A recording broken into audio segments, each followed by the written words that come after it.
Et comment on dit? Aimez et abonnez-vous. Je m'appelle Isaline, j'ai 20 ans et je suis en école de cinéma depuis 2 ans. Enfin, je suis dans la 2e année à Carouge. Et je fais le montage pour les podcasts de Safe Space. Tu fais des super montages. Merci. T'es la sauveuse de notre projet. Vous êtes trop chou. Bah du coup ça fait un petit moment qu'on travaille ensemble quand même, hein. Là pour Safe Space. Depuis... Octobre, novembre. Ouais, octobre-novembre je pense, ouais. Je pense depuis octobre. Octobre. Mhm. Ouais. Et sinon, bah, du coup, en dehors de Safe Space, je fais du montage. Je suis à la technique en général, plutôt dans le cinéma. Je m'occupe de la caméra, des lumières, de la composition du cadre. Et plein de petites choses, en fait. Du coup, voilà, je suis multitâche. Alors, mes années Covid... Ah, la caméraman se fout de ma gueule, là. Non, mes années Covid ont été un peu agitées. Non, bah en vrai, le premier confinement s'est assez bien passé parce qu'il y avait un peu ce relan des gens de retrouver ses racines, se replonger dans l'art et tout. J'ai adoré Monstre Bobo, c'était super. En plus, je venais de me mettre avec mon copain. Du coup, on a passé le confinement à faire plein de trucs de bobo ensemble, c'était super.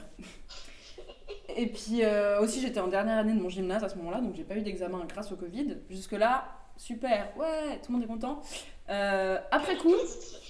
Après coup, j'aurais bien fait mes examens. Mais non, après, ouais, ça a été un peu compliqué parce que je pense, comme beaucoup de monde,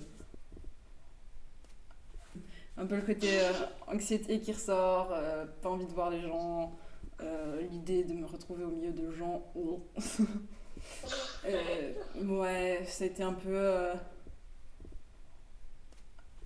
Peut-être quand même pas mal de prise de conscience par rapport à moi-même, mais genre pas forcément hyper cool. Genre, j'aurais bien fait sans, quoi. Mais. C'est un peu imposé, quoi. Ouais.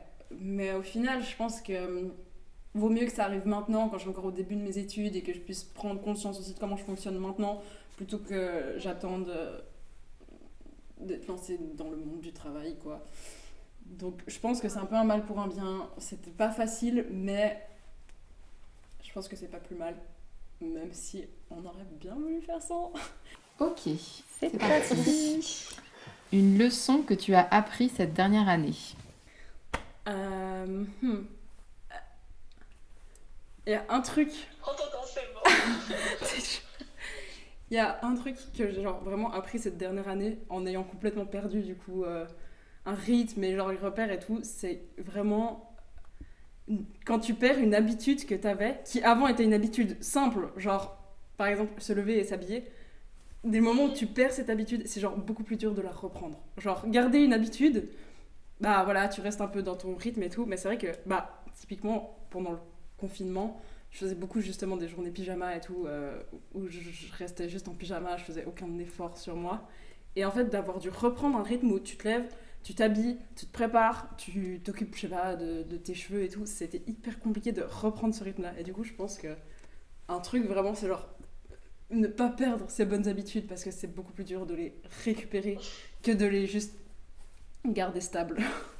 Un conseil à la personne que tu étais il y a 1 an.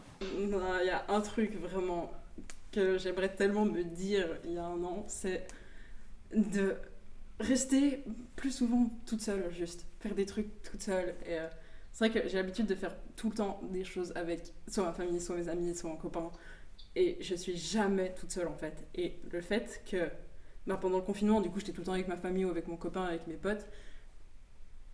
Maintenant, c'est hyper compliqué de me retrouver toute seule, vraiment toute seule chez moi.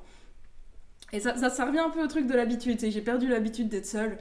Et vraiment, si je pouvais me dire quelque chose avant ça, c'est même juste me mettre des jours, ok, ce jour-là, juste je fais rien, je passe ma soirée toute seule. J'aimerais tellement pouvoir me dire ça, parce que maintenant, du coup, c'est tellement plus compliqué de repasser le cap. Une chose dont tu as hâte dans les prochains mois. Que les jours se rallongent et qu'il y ait du soleil. Je n'en peux plus, je n'en peux plus de la dépression saisonnière, j'ai besoin de soleil, j'ai besoin de l'été. Non, franchement, genre, je n'attends que ça. Le jour où on a fait le jour le plus long de l'année, vraiment, j'étais avec ma famille et j'étais là, ok, maintenant ça ira mieux chaque jour. Et oh. Bah là, rien que de pouvoir répondre à tes questions au soleil, ça me donne tellement un petit boost dans ma journée. Une habitude que vous conseillez aux personnes qui vont écouter ce podcast pour prendre soin d'eux. Aller chez le psy. Oh, franchement, je vous jure, aller chez le psy, genre... ça peut paraître... J'aime trop cette recommandation, c'est la meilleure. Ça peut être hyper bizarre comme habitude, mais... souvent, les gens, ils sont en mode « Non, mais je vais pas assez mal pour aller chez un psy » ou « Non, je suis pas fou, nanana ». Pas du tout, que nenni. Allez chez un psy, c'est super, il va juste vous... Enfin, il n'y a pas besoin d'être en dépression ou d'être hyper mal pour aller chez un psy. Tu peux aller chez un psy juste parce que tu sais pas gérer tes relations amicales, par exemple. Et franchement, c'est quelqu'un qui est là, tu vois, tes potes, ils te donnent des conseils, mais tu sais que c'est un peu bancal. Le psy, il est là, il sait ce qu'il fait, il comprend un peu ton mécanisme, franchement... Si je dois donner C'est aussi un avis extérieur. Ah ouais, non, mais vraiment, franchement, si je dois donner un conseil pour prendre soin de soi, allez chez le psy, vraiment. Ouais, je suis d'accord, parce que c'est vrai que c'est un peu tabou aussi, donc c'est bien aussi de dire que c'est ça. qu'on peut y aller clairement. sans gros problème, juste pour faire un check-up. C'est ça, clairement, puis surtout, j'ai l'impression que c'est encore plus tabou chez les hommes, parce qu'il y a forcément ce truc de l'homme qui doit pas pleurer, qui doit pas être triste, qui doit pas montrer ses émotions. Go, tu fais des trous dans ton mur à chaque fois que tu perds un jeu vidéo, tu vas chez le psy. Non mais... Oui, c'est ça. Ouais, mais c'est vrai que normaliser la parole chez les hommes, c'est un peu compliqué, je trouve. Ouais. Enfin, les paroles et émotions, surtout. Ouais, non, c'est clair, mais ce serait trop bien.